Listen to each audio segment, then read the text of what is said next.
to the news for you. No enemies here news. That's what it is. Why do I look like this? Well, I just finished working with a bunch of, second graders. How old are they? 8 years old, 7 years old? Hey, look, your kids might be angels when they're alone with you. They ain't angels with me, let me tell you. No, nothing happened. Well, yeah, something happened again. Well, what happened is this. I had a bunch of first graders. This was yesterday, and I had to take them out. So a bunch. When I say a bunch, I'm saying 30 of them. Huh? These are your children that I'm taking care of and taking care of their safety for you. The safety of your child depends on me. Now let me tell you something. Dr. Spock there, how to speak to a child, bend down on your knees because, he's poking another kid's eye out with a branch. And you gotta speak nice to him? Nah, it doesn't work with me. But anyways, so this is what happened, right? I'm taking 30 kids out. So first of all, the kids, they gotta shut up. And they gotta shut up. Be quiet. And stay in your lines. I mean, make a row so we can go out, so I can watch you guys and be safe, kind of thing, right? So I tell them, hey, okay, kiddies, please, 2 lines. Set up in 2 lines, and let's walk out quietly and calmly to the schoolyard where there's about 1,000 other children playing. From first grade, well, actually, I've got the first graders. So from second grade to 12th grade, right? And they're throwing footballs and they're running after girls because, hormones are raging, man. Raging. When I say raging, I mean raging, right? Trust me, not my hormones. I'm 57 years old. My testosterone is out the door, okay? So, relax. Anyways, so these kids are in 2 single files, right? I got about 30. So I say, okay, kids, let's go out, right? So I don't lead them out. They go out because I gotta watch the other kids go through a corridor where other kids are coming, not parallel, the opposite of parallel, whatever it is at this moment, I don't know. And anyways, as the last kid goes through, I don't see none of my kids. I go to the schoolyard, I don't see them. So the first thing happens, remember, this is my 3rd week, okay? I panic. Remember, these are kiddies, man. When I say kiddies, I'm talking about little kids, Put that through your head. Not your child. Yeah, your child is beautiful and he or she is a saint. And when it comes to 30 kids, I got no saints. But anyways, so I'm starting to panic. So I run.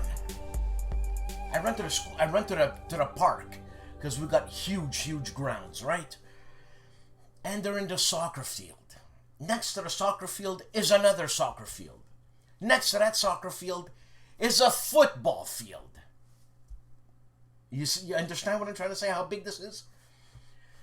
And they're running. And they're throwing rocks. And one kid's pushing. Actually, it's a girl. This butchy little girl anyway. She's pushing this kid down the cement stairs. Like if he's gonna bust his head, man. I mean, who's gonna be responsible? I am gonna be responsible because you, as a parent, are gonna want to know what the hell happened, right? Anyways, so I'm trying to take care of the kid on the stairs while the other kid's throwing rocks. You can poke out your daughter's eye, and forever she'll never be in Miss America pageant because, she's a crippled. You know what I'm saying? Maybe you can't say crippled anymore. Hey, look, Dr. Spock, take it easy. Anyways, so I'm screaming at the kids at the far end of the football field. We're talking 200 yards. Remember, there are 2 soccer fields next to the football field. So I'm screaming, hey! Anyways, this woman comes up to me and she goes, hey buddy, relax. And I'm like, relax? You relax! I gotta take care of my kids here. I'm whatever cost, my kids are coming back. Leave no one. Leave no one. Right? It's a Marines thing. Leave nobody behind, obviously. And she's like, you know, you're enraged. Yeah, I'm enraged, man. I'm enraged. Because these little are not coming when I'm screaming my brains out. They can't hear me, man. They can't hear me because the secondary fives are pitching footballs and screaming because their testosterone is raging. Not mine. Anyways, so I'm like, I grab a kid, I bend down to him, right? And I hold him like this. And I'm not squeezing him because I ain't stupid, right? Leave no marks. Use a telephone book. Whatever, I'm joking. So, I'm trying to get to this kid. This kid's not even looking at me, man. He's throwing rocks. And I'm saying, what are you doing, kid? Can you please stop? What languages do you want me to speak to you in? You know what I mean? Because this is an international school. We got kids from all over the place, right? I mean, I need Ben Hull to speak Arabic, and I need Volko with all this calmness. He's calm now, man. Let him take my job. Calm my ass. Anyways, so I'm telling this kid, hey, you can't throw rocks at the other children. And this kid's like this. Anyway, he's gonna become a serial killer when he gets older, whatever. And so the lady's like, stop manhandling the kid. So I'm like, who the are you? And she says, I'm the director of the school. You know when I shove my foot up my ass? I shove my foot up my ass, but I don't miss. I mean, I'm batting 1,000 with shoving my foot up my ass. So I'm like, Jesus, it's the director. But who cares? Right? Because my job is the safety of the children. So I tell her, hey, lady, or director, or whatever the hell you want to be called. I go, if your child is hit in the head by a chunk of asphalt, yeah, because we got asphalt too, right? By a chunk of asphalt, by some snot-nosed kid, you want me there to tell the kid to chill. And she says, yeah, but there's a certain way to tell the children. Listen, Spock, take it easy. There's one way to tell the kid who's throwing a chunk of asphalt bigger than his head on another little kid. And this is the way you tell him. Hey! You don't do that! Anyways, so I got reprimanded for that. What can I tell you? It's the world we live in. That's what one commenter said. I don't know the person's name right now, but yes. I can't believe it. I can't believe it. And you know what? They are angels at home. They're cute. They're angels. They're angels. They're angels. They're angels. You want to see the devil in your kid? After COVID, put him in a school with 1,100 or 1,500 kids. Kid's gonna go nuts, man. Anyways, we got a full show today. Ricardo's in. WoyenikTV is in. Dave, the punk rocker of something institutions, is in. And Kilroy. Kilroy's in, man. My consigliere. CSR winner, this guy. CSR winner. So, don't forget to check your Worthington Publishing Kickstarters, because Grant is just putting out these games like crazy. Grant is the owner of Worthington Publishing. Super nice guy. Plays guitar. He's a rock and roller. Anyways, Yeah. So, son, that must be I don't know, son. My dog is barking. It must be like a squirrel or something. You know what I'm saying? She's ADD too. And don't forget Noble Knight. Use the code NOEnemiesHere10 to get 10% at Noble Knight.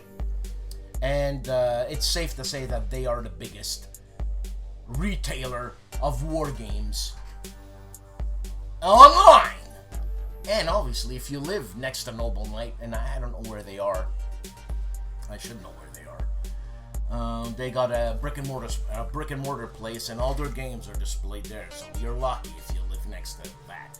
Don't forget also DVG 25% off with the code DVG with the code NEH25 NEH not H NEH25. No Enemies Here 25 NEH25 on their website. 25% off. And you know what? I'm gonna work on other people and publishers to ask for other codes, because you know what? Codes are good.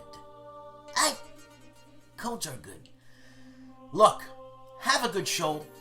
I don't know what time you're watching this show at, but have a good show in the evening, in the morning, during your work hours, while you're getting paid by watching No Enemies Here. That's a perk. That's a perk. Have a good show, and Abunai!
Hello, this is Carlo Masini, and this week's greatest day in history and games is September 17, 1944, the first day of one of the most famous and controversial episodes of World War II, Operation Market Garden.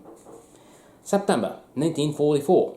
In the West, Operation Overlord has just ended with the final long-awaited breakout from Normandy with Operation Cobra, and the destruction of a good portion of German offensive formations in the Falaise Pocket. In the East, after Operation Bagration, the Soviet Red Army is advancing along the entire front and begins threatening Germany itself. Considering the Soviet progress, something must clearly be done, and quickly, to break the stalemate developed after the liberation of France and the unexpected resistance backed by Patton in the southern Lorraine region. But British Field Marshal Montgomery has a very ambitious plan for it, and manages to obtain final approval from Eisenhower.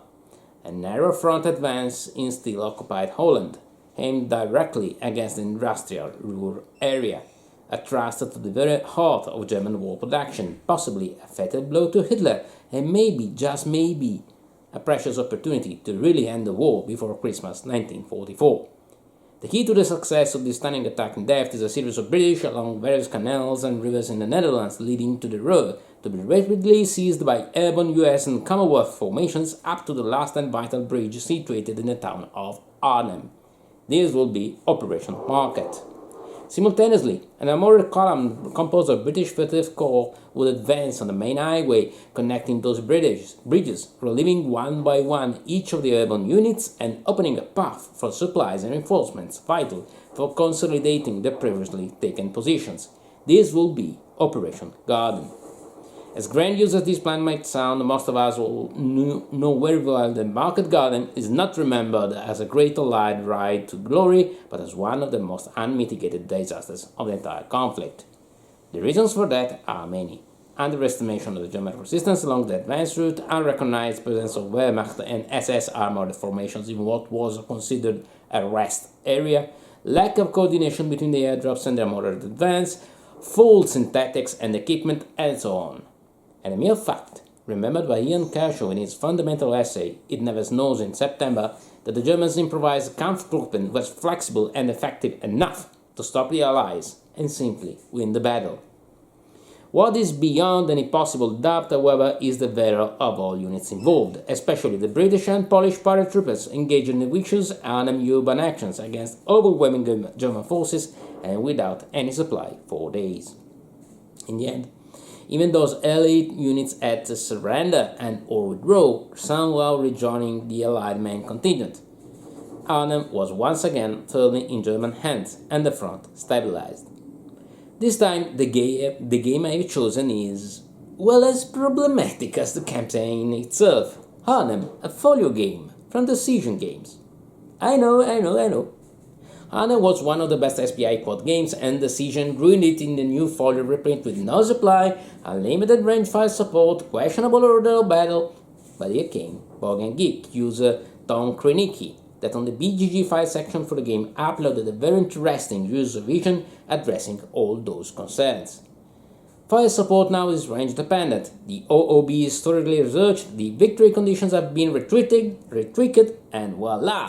Here you have a very effective and highly playable rule system coupled with finally plausible exclusive rules, allowing you to recreate this campaign with a very simple title that can be completed in a single evening.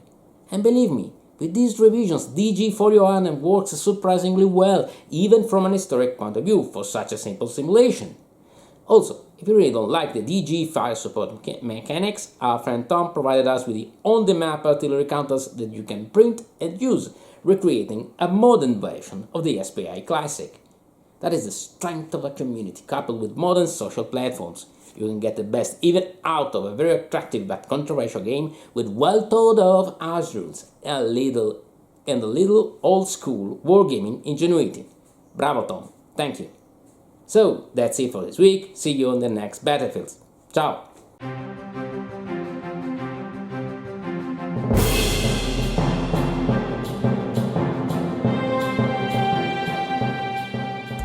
And the man who was not a Kiwi, Rough Swordsman Wargamer. And you know, ID Jester, Rough Swordsman, and Tony's Board Life, they get together, and let me tell you, it's a laugh. It's great. Okay, I strongly suggest you watch it. Across the Bug River from VUCA Simulations, set up and play through Part 1 from Rough Swordsman Wargamer. And Jeff McAleer of the Gaming Gang is looking fantastic. Good for you, Jeff. Jeff is playing Fallout, the role-playing game. He's taking a first look at it. I love Fallout, the video game, right? He's also checking out Dungeons & Dragons, The Wild Beyond, and Witchlight. First look at Pathfinder. Also, Battlelords of the 23rd Century at Gen Con. So I guess Jeff is at Gen Con. And Justin Gary and Stone Blade Entertainment at Gen Con. He's probably interviewing them. Look, Jeff, great guy, good entertainment value, for free! And on Kings and Generals, you can watch Castilian 1453, the end of English France, ... Also, Hansa, Northern Silk Road, economic history. Hey, it's interesting. Vogel and Morgan are into this stuff, man. So if you buy Pendragon or any of Volko's games, you know, his weird titled games, this is good, man. Also, the fall of empire. Did the Romans know the empire was falling? No, man, because it was big. How are you gonna know? How are you gonna know the empire fell in Britain or something? And the guys in Rome, how's he gonna know? Huh? Well, he won't know for at least a week. Bare Bones Wargaming is playing White Eagle Defiant, Poland, 1939, a game by David Shaw and Ryan Heilman. Published by HOLLANDSPIELE. The Board Game Chronicle plays La Résistance. This is a gameplay example of a game designed by Mark H. Walker of Flying Pig Games, of which this game is published. Nepotism. So he designs the game and he's got a publishing company and you publish it. What else are you gonna do? Look, I had a great time with Mark playing this game at the last WBC. By the way, he only gave me one beer. He had a couple of beers and he only gave me one. What the hell? Ladies and gentlemen, please subscribe to 6 Actual. Why? Because he has games such as Ambush, Intel Brief, the best solitaire game. Well, can we say that? Hey, I had fun playing it. I haven't even finished playing all of it, plus its expansions. Don't you envy me? I envy me! And games he's patiently waiting for. 6 Actual, ladies and gentlemen. The discriminating gamer, Dr. Cody, is checking out Fortress America, One Nation Under Siege, a board game of strategy and survival for 2 to 4 players, ages 14 and up. Man, I bet you can play with your 10-year-old. Look, I got some kids in my school who are smarter than me, and they're like 6. With the lights and the voice of a PBS channel. I remember watching Julia Child, you know, and Sunday afternoons after a hangover. I mean, during a hangover, after an evening, I should say. And I loved it. As I love this guy, seek out and play. How to play Field Commander Napoleon, Battle Part 1. I like this game. This is a game by DVG. Yeah, so it's not a complete sim, something that Jim Ozarski, by the way, Jim Ozarski, man, that guy is a wealth of information. You know, there's only a couple of guys that I want to sit down with and just let them talk, because I got a big mouth. I talk all the time, right? Jim Ozarski is one, Mark Herman's another one, and Volko. But Volko's soft-spoken, so, you know, you have to interject once in a while. You know, what can I say? Oh, and well, check out, seek out, and play How to Play Field Commander Napoleon Battle Part 1. This is a DVG game, a game designed by Dan Verson. GIMPY of the GIMPY gamers doing Point Blank, Boot Camp 26, out of ammo. Look, Point Blank. Get your copy while you can, right? This is a game by Sean Drulinger and it's published by Lock and Load Publishing, and also a game by Compass Games called Combat. Look, I even have this game. I was gifted this game, but I'm buying the expansion. Look at that beautiful face. He's alive and well. Hexes and Soldiers, Jason Cruz.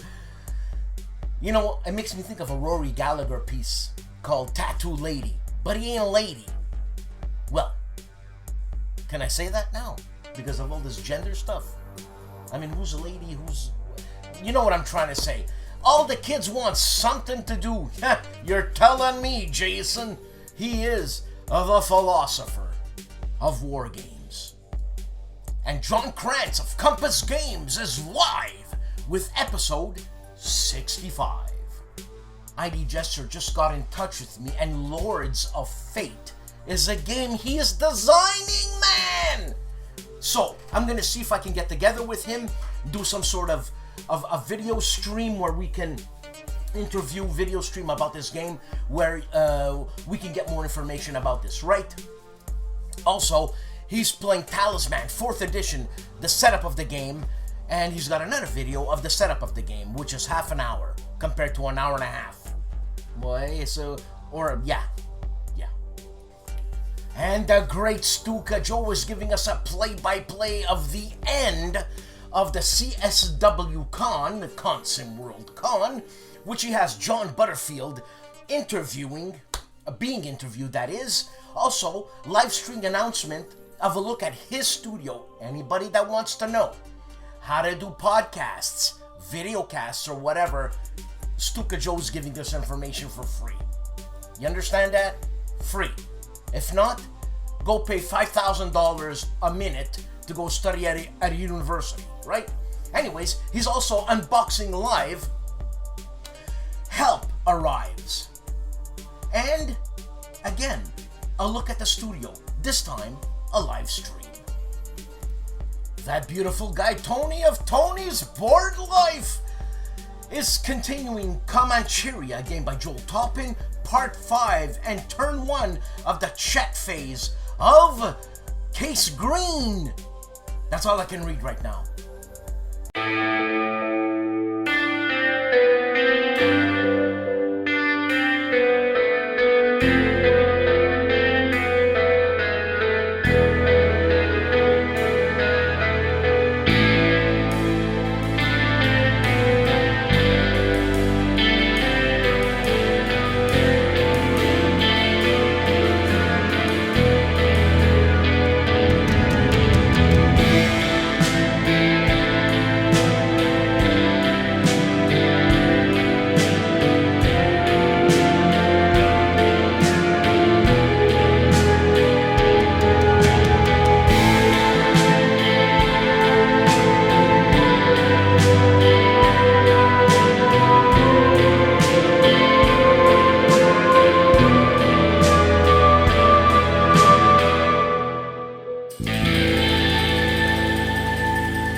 Hello everyone, this is Michel Leviathan Sorbet from the Polish YouTube channel WOJENNIK.TV. Here is the weekly roundup of the content published on my channel during the last 7 days. On Sunday I started with a playthrough of Kreta 1941. This is a war game, one of the first war games published in Poland by the legendary company Dragon. This is a game covering Operation Mercury, so the operation during World War II, during which German paratroopers tried to seize the airports and the ports on the island of Crete. The operation was a final German success thanks to the taking of the Maleme airport, which enabled reinforcements to be flown over, but it was a very bloody affair. This was, as I said earlier, one of the first war games published in Poland, so this was quite a sentimental trip to the past, but I really enjoyed the game and I decided to publish also the playthrough in order to show to all of you how this game looked and how it worked. 30 years old, but still quite entertaining. On Tuesday, the video in English, and this was the review of Escape the Dark Sector by Themeborn Limited.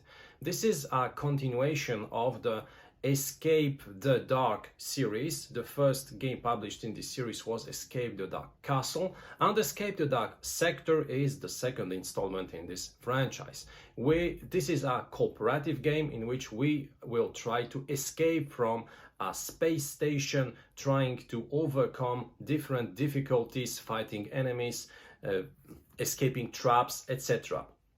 Very enjoyable and very interesting, and also quite upgraded compared to the first part, because the first part received mixed reviews. The second one, in my opinion, is really a good game.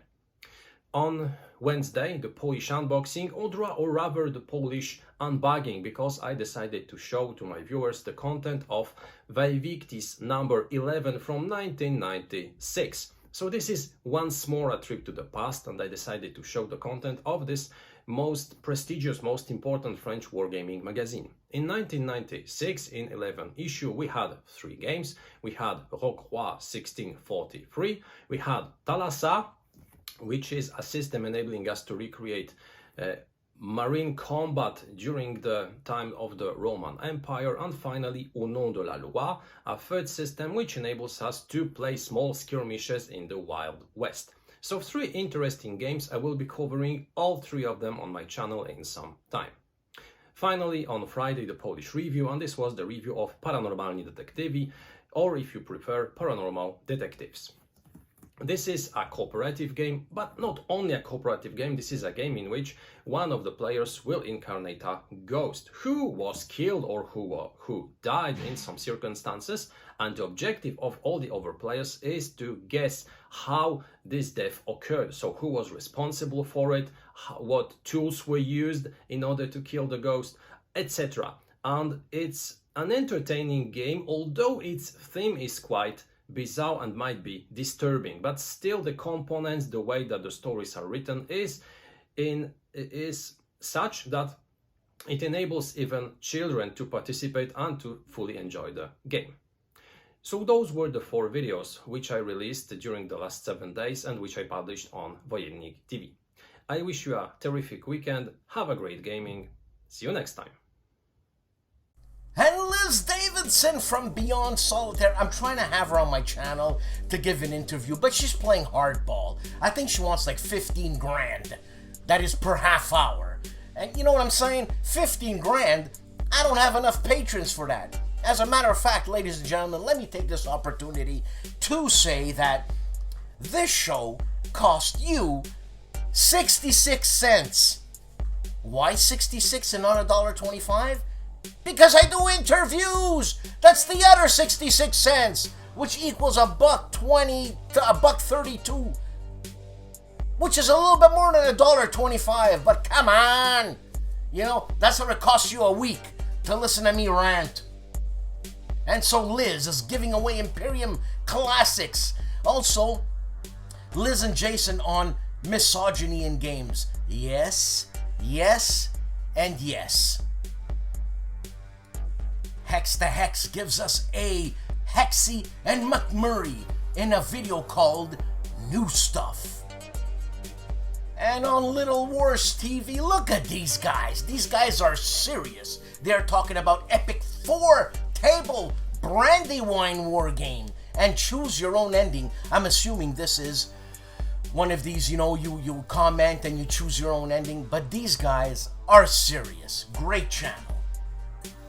My consigliere and CSR winner, Robert Carroll, KilRoyWasHere, he goes off the shelf on Battles of Antietam. Also, Coffee with Kilroy. Hey, Avalon Hill game catalog. Look at that! It's in color! Man! Artie just showed me that and he said he's gonna do a show. Look at that! Robert, he upstaged him! Also, Ligny 1815 Last Eagles by HEXES, an unboxing. And let me tell you, Robert has like 1 million games. When I say 1 million, I'm talking about like 6,000. Alright? And this guy knows his stuff, man. He really, really knows his stuff. And he's got a photographic memory. Why? Because he's a lawyer! He has to have it!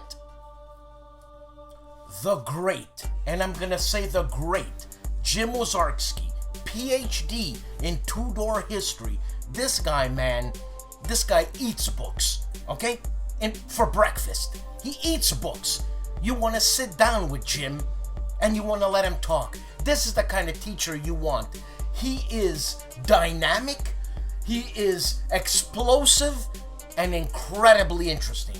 So Jim Wozarski is Where Are We Again for Chain of Command. Also, Ambush Alley, it's a turkey shoot. And Ligny and Quatre Bras, of which Jim knows a lot of, for bloody big battles. Number 2. And for our Italian comrades, the Professor Riccardo Mazzini. Una serata con Jim Crone. That means an evening with Jim Crone. And this was live. And Jim Crone, what a nice guy. I mean, sincerely, the guy looks like a football jock. That's what I'm telling you. Also, on his war log, Warfighter World War II. This is a game designed by Dan Verse and published by himself also. And he streamed An Evening with Lorenzo, board game physicist. You know what? Ricardo, but this guy's an intellect par excellence. You know what I'm saying? So all you intellects over there, you hear me, Gilbert? Toast of vin. This is the type of guy you want to listen to. Yes, and I have to answer the phone now. And on Dave's Gaming Cave, he's continuing RAF, the Royal Air Force, Battle of Britain 1940, The Hardest Days, Parts 2, 3, and 4, a game designed by John the Master Butterfield. I have the game. I love the game. Don't forget to use STUKAJOE's cards. I forget exactly what he calls them, but playthrough cards, a sequence of play cards. Man, does it flow with that. Okay?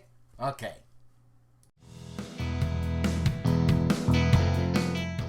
Hey guys, Dave here. Welcome to the Centurions review, the punk rock band of wargame review institutions. This week we created 3 first look videos on YouTube and 1 special video. The first one was a first look at Heroes of Telemark Commando raids in Normandy from 1942 through 1943. It's a mini game from Decision Games that uses the Raider-based rule set.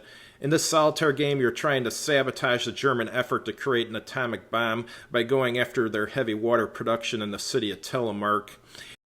Avalon Hill's Alexander the Great is the next first look we did. This is a lower complexity Ancients game, and Gary Gygax, who's one of the creators of Dungeons & Dragons, is a co-author of this game.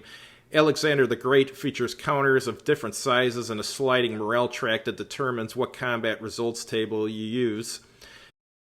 Next, we did a first look at Gettysburg 150 from Worthington Games. This looks like a really low complexity war game with really good components such as a mounted map and really big counters. The box says it's for ages 10 plus, and that sounds right. Finally, we did a video about wargame price gouging on eBay. Most eBay sellers charge reasonable prices for wargames, but there's an ever-increasing number of sellers who are charging outrageous prices for obscure games that hardly anybody is interested in. It's gotten to the point where sellers will list their game for a large amount just because nobody else is selling one currently on eBay. These are usually games that you can find at conventions, flea markets, or auctions for $5 to $10, and they're trying to get 10 times that amount, or in some cases, much more than that. Thanks for watching, and have a good evening. And for our Spanish comrades, Julius Fairfax is taking a look at a sea turned red by blood, Lepanto, Sunday, October 7th, 1571. What, those people back then? And the gentlemen of the Players Aid who are nominated for a 2020 CSR Best Podcast, Videocast, all kinds of casts award, as is myself of No Enemies Here, Wargame News. It's funny, I just found this out, man. I'm flipping out, man, that I'm even nominated. Anyways, Players Aid, watch your beep. Anyway, they're unboxing District Commander Volumes 2 and 3 from, well, it's a Brian, I think it's a Brian Train game. So I'm assuming it's a HOLLANDSPIELE game. And also unboxing Africa from the Gamers. And the man famously known as Calandale continues with Fifth Frontier War, I should say. Number 5, and a wrap and review, and goes into the 18 SVEA intro. Please, someone tell me what SVEA means. Seriously, Victor, enter, boop. Figure out what the boop is. For our Italian friends, Mauro Faina gives us 3 episodes of Il Janizero Nero, the Black Janizary. These are Turkish guys. You don't want to mess with these guys. So he's live, and he also tests Sigla Iniziale Beta. So the Sigla, I guess it must be a game, and it's an initial beta, hopefully. Counterproductive Games gives us a hobby update and also the Boer War from Imperial Campaign series. Huh? And my cousin from afar, Artie, from ARDWULF'S LAIR, is giving away an SPI game. Alright? And his counter clipping plus. Also, everything you wanted to know about Wargames and We're Afraid to Ask with me, Dan Pancaldi, and we were talking about Napoleonics, and we had Jim Ozarski on the show. Man, I freaked out. This guy is a wealth of information. He's a teacher. He could be your mentor. Let me tell you, man. And he's got a heart of gold, just like Neil Young said. I wanna live, I wanna give. Whatever, I'm not a singer. Also, he's unboxing Hanet France, or Anu France 1940. And he's flipping through the 1982 Avalon Hill catalog. That's right, 1982 Avalon Hill catalog, of which KilRoyWasHere beat him to it. But hey, man, you get two different views of the 1982 Avalon Hill catalog. The world is wonderful. And the lovable guy that is Mo of Mo's Game Table, Friday Night Fights, Bug River 2. Also, Smoke Jumpers from Micro Design Group, a game by Kerry Anderson. Look, I've got this game. It's a lot of fun. You can trick someone into playing this game because it ain't a war game, but it plays like a war game. Also, Pacific Island Campaign Iwo Jima from Grognard Simulation.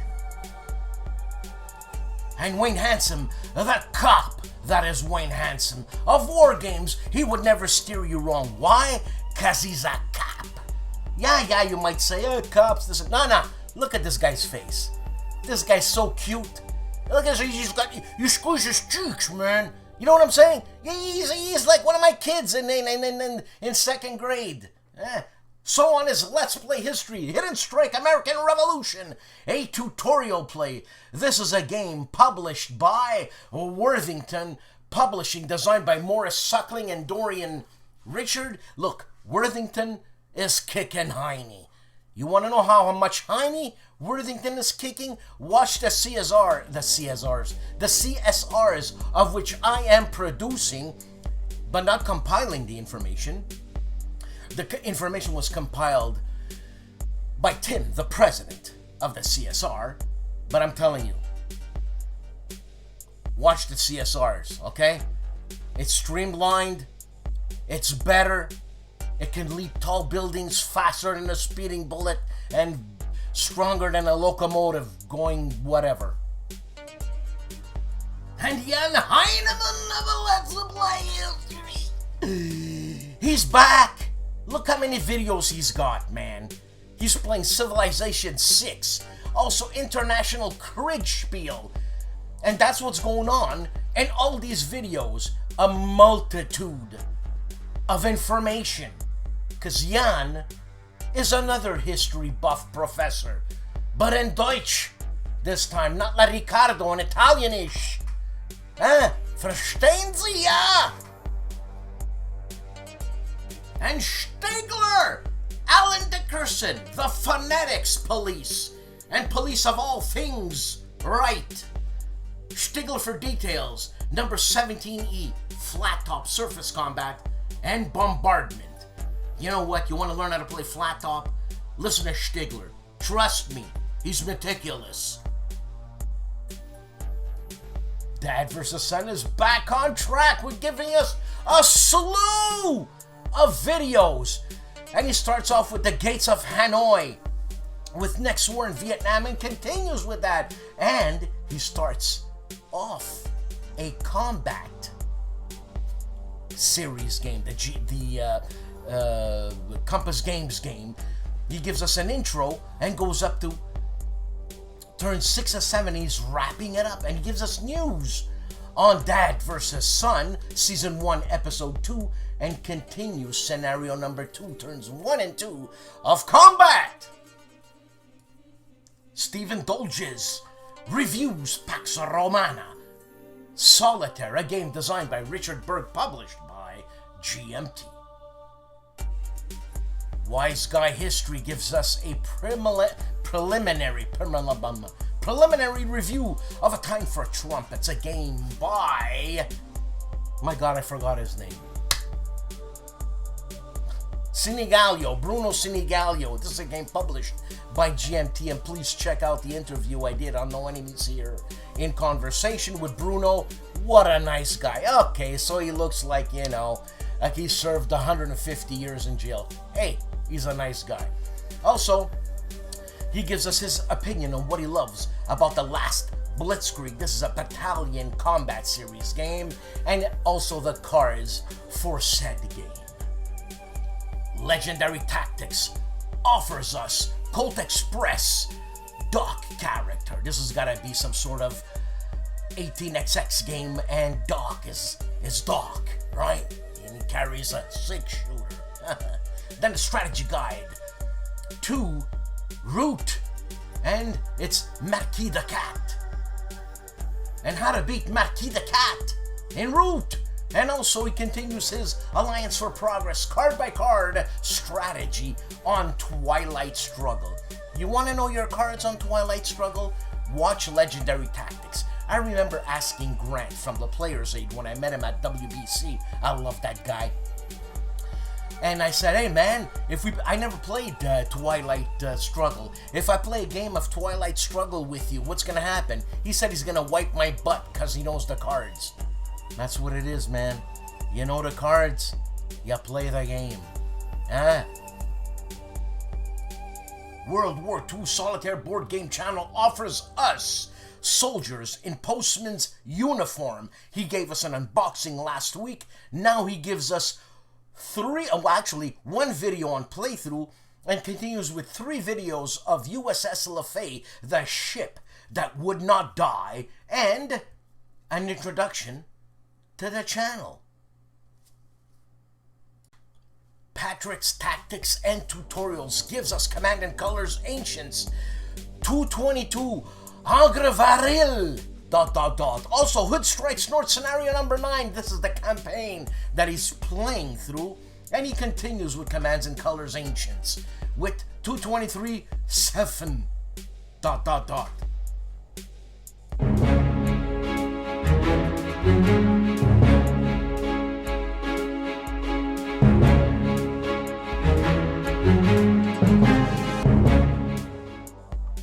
Hello all, today Kilroy goes off the shelf on the Battle of Antietam, which was mainly fought on September 17th, 1862, which is right around the time I'm filming this, and for many is considered the bloodiest day of the Civil War.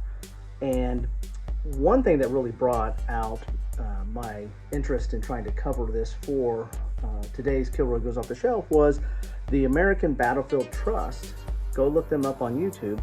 They're doing a 159th anniversary of this battle, and so they kind of walk the battlefield, and here's a shot of it on the old YouTube there. But they're walking the battlefield, and they have some historians, and they're talking about the various aspects of the battle. So really want you to kind of go check that out, because I found that, you know, very interesting. If you like battlefields, and if you are interested in this particular battle, then, you know, that's an interesting place or a good resource to kind of look at and get a little bit more context and feel for the battle. As for Glory 3, it's a Richard Berg design. It's a chit pull. You know, some people have hearkened it to being a kind of a more simplified version of the great battles of the American Civil War. It does vary from that. It does have some simplification in it, but you know, it also has its distractors as well. I mean, one of the issues with Glory is that it, you know, doesn't really recreate the bloodiness, I guess, of Antietam. It's more of a push type system. It's brigade level, and your units kind of can recover a little bit quicker than maybe they could in real life, and so you don't really eliminate your forces as quickly or as much as maybe what happened in real life. So you're kind of a pushing, the units back across the battlefield. Also, the aspect of McClellan. One of the McClellan is always an issue in the Civil War battle games, and Antietam is no different. It's one of those situations where his delay and his reluctance to push into the battle it's kind of hard to do that or simulate that from a historic aspect, because as a Union you're going to want to do with the forces as you want to do. And so usually in these kind of situations there are rules to put in there that are put in there to kind of penalize you or try to recreate history, and sometimes they get a little awkward. But on the whole, I don't have a lot of Antietam games. In fact, this is really the only major one I have, and I like it. As again, it has some hair on it. Would like to know what your guys' thoughts on what your favorite Antietam game, or which one recreates the battle the best. But my main reason for raising it up today is because of the 159th anniversary and the American Battlefield Trust covering some of that, and thought that it'd be interesting to kind of look at that as well. And if you go on those videos of the American Battlefield Trust, they're covering aspects of the battlefield. They'll probably end up covering some of the more common features, or the ones that are more highlighted in the battle or in history. You have stuff like the cornfield, which is right up here between the different east and west woods, and the north woods just north of Dunkard Church here.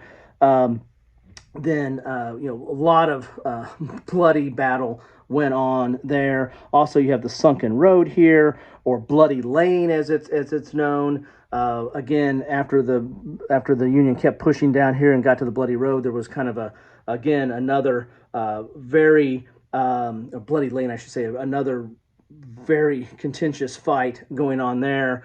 And then later on, we even got down to Burnside Bridge right here. You have the mid bridge, and then you have the Burnside Bridge, which was kind of the last parts of the battle was the fighting going on there. This battle is also known as the Battle of Sharpsburg, because here is the town of Sharpsburg right there in the middle. So check out that. This is a good time to read up on history on Battle of Antietam. It's the 159th anniversary. Check out that Battlefield Trust videos on YouTube. You might find that kind of interesting, as they give a little bit more color and context to that battle. Another week, another show. Man, I'm amazed that I've said that for 4 years. I had a blast filming this show, as you can tell by my hysterical exuberance, if you could say that. Stigler, correct me if not. Please subscribe to this channel. Subscribe to a lot of channels that are featured on this show. 6 Actual comes to mind. I mean, Dad vs. Son comes to mind. These guys, they put their heart into doing something like that. They get nothing for it but pleasure of doing it. You know what? So we can enjoy their pleasure, which is great. And if they have a Patreon, please subscribe. The little amount of money per month that they strongly deserve, as I. So please subscribe. I mean, become a patron to some of these channels. This is our TV today. This is what we do. You know what I mean? I watch YouTube exclusively, and maybe a little bit of Netflix. Other than that, can anybody tell me what this means? Please tell me, and I'll figure out what I can give you. Look, I had a great time. I hope you did too. A lot of jokes. I get off on that. I am a fool, obviously, F-O-O-L-E. We were jesters in our family, and I'm continuing the tradition. So that makes me royalty. So please, respect royalty, all right? Because who was the confidant to the king? It was the fool, for God's sakes. So he wiped his ass once in a while, so what? You know, wipe an ass, eat well. Not in the same order, but anyways. Guys, take it easy. Life is for living, okay? Life is to live. We work to live. We don't live to work. And please take my advice. If you have enough money to live off for the rest of your short life, because it is a short life, quit your job now. Live life. Have fun. Run in the streets naked. Who cares? Right? Like Mark Wilson, if he runs in the street naked, nobody's going to see him because he lives in the fields. Huh? You know what I'm saying? Trust me, when there was fields here, I was running around naked. Now they de-zoned and there's houses. So what? My house went up in value. I can't run around naked. Guys, life is for living. Take my word for it. Enjoy life. If you're a miserable wretch, hit yourself over the head. Maybe something's going to happen and you're going to become happy. But be happy. Look at a bird. Look at a stick on the floor. You know, love your dog. You know what I'm saying? Love your dog. Hug him.